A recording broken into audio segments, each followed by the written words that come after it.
नमस्कार।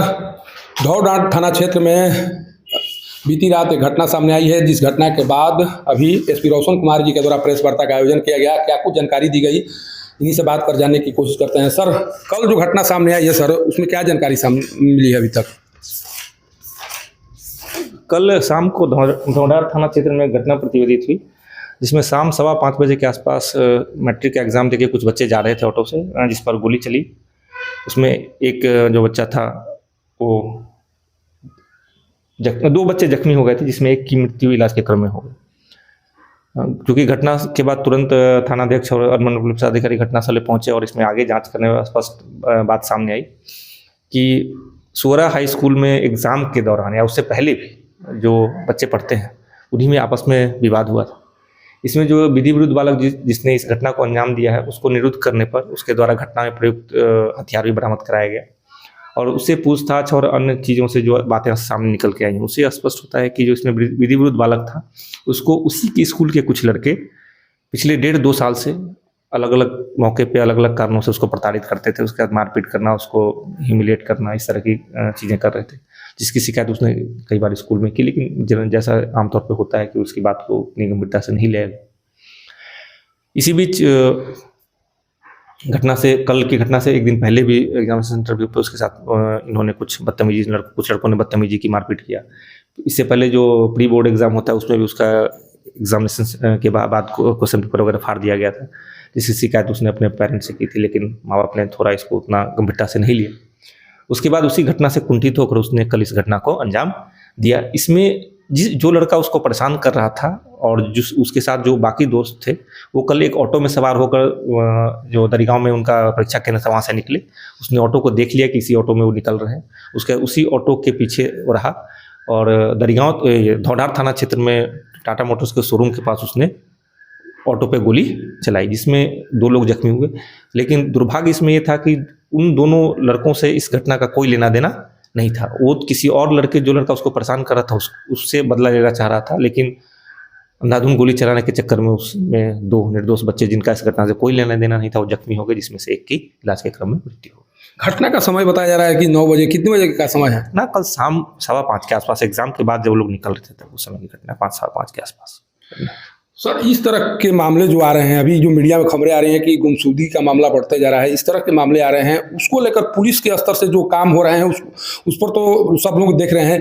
आखिर इस तरह के मामले सामने क्यों आ रहे हैं? गुमशुदगी के मामले को लेकर ये कहा जा रहा है कि परिजन के स्तर से लापरवाही हो रही है या कोई इस तरह का टीम सक्रिय है जिसके द्वारा इस तरह का कार्य किया जा रहा है। अभी तक रोहतास जिले में एक भी मामला किसी के गुमशुदगी का नहीं आया है ऐसा जिसमें किसी गिरोह या किसी आपराधिक जो भी बच्चे गायब हुए उसमें से आप एक भी आंकड़ा बताइए। एक जो डिहरी थाना में जो एक बच्ची है, उसके अलावा कोई एक ऐसा उदाहरण बताएं जिसमें बच्चे की बरामदगी नहीं हुई या फिर बच्चे का पता नहीं चला है।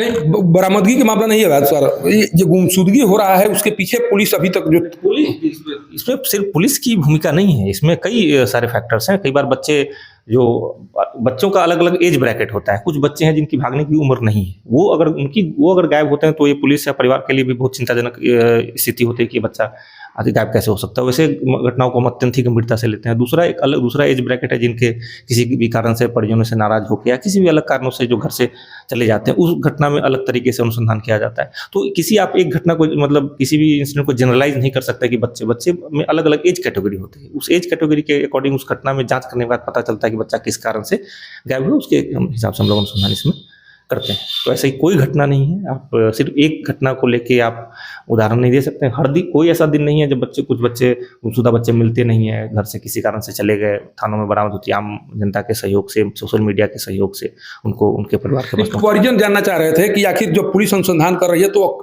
क्या बातें निकलकर सामने आ रही हैं? परिजनों की लापरवाही है, बच्चों में इस तरह की प्रवृत्ति बढ़ती जा रही है जिन कारणों से इस तरह घटनाएं हो रही हैं। देखिए, इसमें अलग अलग कोई एक जनरलाइज कारण नहीं है। अलग अलग एक जो विशेष घटना है उसके बारे में बता सकते हैं, किस घटना में किस कारण से बच्चे। कई बार अभी कई मेला वगैरह भी चल रहे हैं, पर्व त्योहार का सीजन है, लोग बाहर जा रहे हैं, वहाँ बच्चे छूट जा रहे हैं।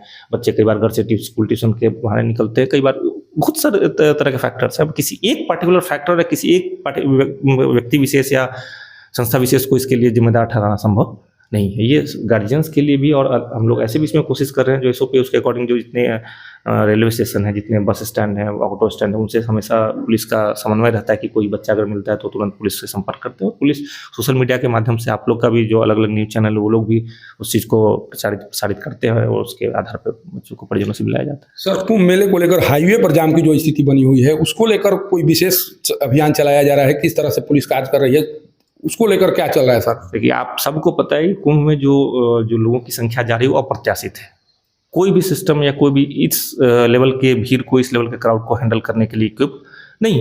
जब गाड़ियां उधर से यूपी बॉर्डर से रोकी जाती हैं तो स्वाभाविक है कि एक लेन अगर बंद होता है तो गाड़ियां रुकेंगी। रुकना मतलब जाम होना मतलब ये नहीं होता है कि किसी की असफलता है या विफलता है या किसी के काम नहीं करने की वजह से जाम लगा है। जाम कई बार किसी नीतिगत कारणों से होता है कि अगर गाड़ियां एक शहर में ज़्यादा हो गई तो वहाँ दूसरे शहर से गाड़ियों का प्रवेश रोक दिया जाता है, तो फिर जाम लगता है। फिर उसको सिस्टमेटिक स्टैगर्ड वे में गाड़ियों को छोड़ा जाता है।